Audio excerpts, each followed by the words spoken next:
Hello, ఎలా ఉన్నారు? మనం ఈరోజు చెప్పుకోబోయే టాపిక్ వచ్చేసి గ్లోబల్ ప్రైడ్. గ్లోబల్ ప్రైడ్ అంటే ఏంటి? అండ్ ఎన్ని టైప్స్ ఉంటాయి? అండ్ ఏ మాడిఫైయర్స్ ఈ గ్లోబల్ ప్రైడ్లో వాడతారు? వాటికి సంబంధించిన ఎగ్జాంపుల్స్ అండ్ ఎక్స్ప్లెనేషన్ కూడా ఎలా ఇప్పుడు ఏ మాడిఫైయర్ని తీసుకోవాలనేది నేను మీకు ఈ వీడియోలో వివరంగా చెప్తాను. సో స్కిప్ చేయకుండా చూడండి. ఫస్ట్ వచ్చేసి గ్లోబల్ పీరియడ్ అంటే ఏం లేదు, ఒక టైం పీరియడ్. ఆ టైం పీరియడ్లో ఒక ఒక ప్రతి సర్జరీకి ఒక టైం పీరియడ్ ఉంటుంది. ఈ గ్లోబల్ పీరియడ్లో 10 డేస్, 90 డేస్, 0 డేస్ అని ఉంటుంది. ఆ డేస్ లోపు దాని రిలేటెడ్ కండిషన్స్ ఏమైనా జరిగితే మనం సపరేట్గా కోడ్ చేయకూడదు అని చెప్పేదే గ్లోబల్ పీరియడ్. గ్లోబల్ పీరియడ్లో మనకు టైప్స్ వచ్చేసి 0 డేస్ గ్లోబల్ పీరియడ్ ఉంటుంది, 10 డేస్ గ్లోబల్ పీరియడ్ ఉంటుంది, 90 డేస్ గ్లోబల్ పీరియడ్ ఉంటుంది. 0 డేస్కి వచ్చేసి ఎగ్జాంపుల్ కొలనోస్కోపీ. 10 డేస్ గ్లోబల్ పీరియడ్కి వచ్చేసి ఇందులో అన్ని మైనర్ ప్రొసీజర్స్ అన్నీ ఇందులోకి వస్తాయి. Example excision and benign lesion. And 90 days global పీరియడ్లోకి ఏమొస్తాయి అంటే మేజర్ సర్జరీస్. ఎగ్జాంపుల్ వచ్చేసి total hip replacement and total knee replacement లాంటివి వస్తాయి. ఈ గ్లోబల్ పీరియడ్లో ఉన్నప్పుడు మనం ఏ మాడిఫైయర్లు వాడతాము అంటే 58, 78, 79 మాడిఫైయర్లు వాడతాం. అవి ఏంటో మనం ఇప్పుడు చూద్దాం. 58 అనేది స్టేజ్డ్ అండ్ ప్లాన్డ్. ఆల్రెడీ ఒక ప్రొసీజర్ జరిగింది, పేషెంట్కి గ్లోబల్ పీరియడ్లో ఉన్నాడు. ఆ గ్లోబల్ పీరియడ్లోనే ప్లాన్ చేసుకుంటాడు, మళ్ళీ దాని రిలేటెడ్గానే ప్రొసీజర్ కాబట్టి తను ప్లాన్ చేసుకొని ఏదైతే రిటర్న్ వస్తాడో ఆ రిటర్న్ వచ్చిన రోజు ఏ ప్రొసీజర్ అయితే ఆ రిలేటెడ్ ప్రొసీజర్ జరుగుతుందో ఆ ప్రొసీజర్కి మనం 58 ఇవ్వాలి అనేది కాన్సెప్ట్ ఇక్కడ.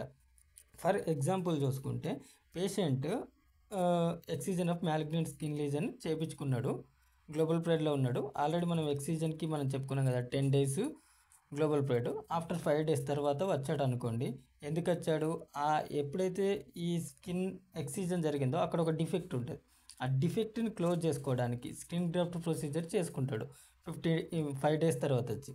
సో ఈ 5 డేస్ తర్వాత వచ్చి చేసుకునే ఈ స్కిన్ గ్రాఫ్ట్ రిలేటెడ్ టు ఎక్సిజన్ మ్యాలిగ్నెంట్కి రిలేటెడే కాబట్టి మనం ఏం చేస్తామంటే ఆ రోజు ఏదైతే గ్రాఫ్ట్ ప్రొసీజర్ జరిగిందో దానికి మనం 58 మాడిఫైయర్ ఇవ్వాలి అని గుర్తుంచుకోండి.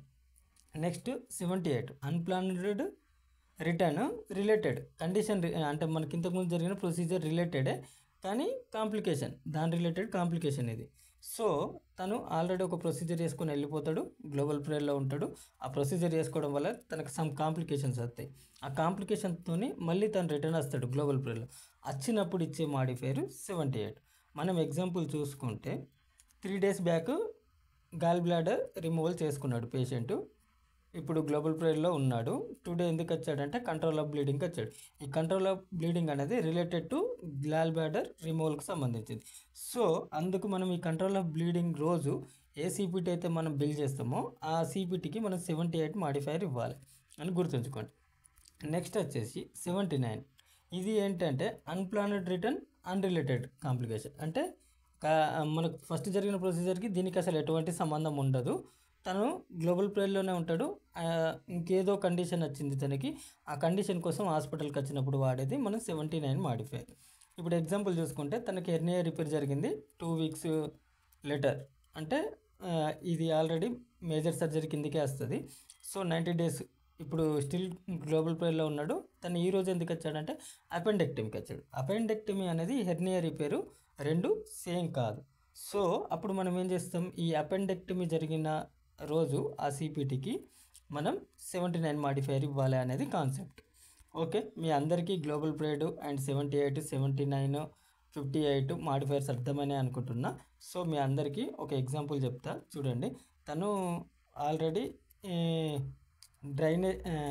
Catheter drainage చేయించుకున్నాడు. తను ఇప్పుడు చేయించుకొని వెళ్ళిపోయాడు.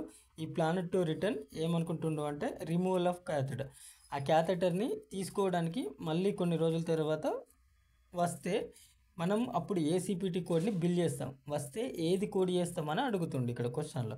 సో ఫస్ట్ వచ్చేసి 32440 78 మాడిఫైయరా, 320 ఓన్లీ 35 ఇస్తే సరిపోద్దా, 32552 58 మాడిఫైయర్ వస్తుందా, అండ్ 32036 79 మాడిఫైయర్ వస్తుంది. ఏది వస్తుంది అనేది మీరు కింద కామెంట్ బాక్స్లో కామెంట్ చేయండి. మీరు కామెంట్ చేస్తేనే నాకు ఓకే నేను చెప్పిన కాన్సెప్ట్ అర్థమైంది అనే విషయం కూడా నాకు తెలవడానికి మాత్రమే ఈ క్వశ్చన్స్ అడుగుతున్నా, అంతకుమించి ఏం లేదు.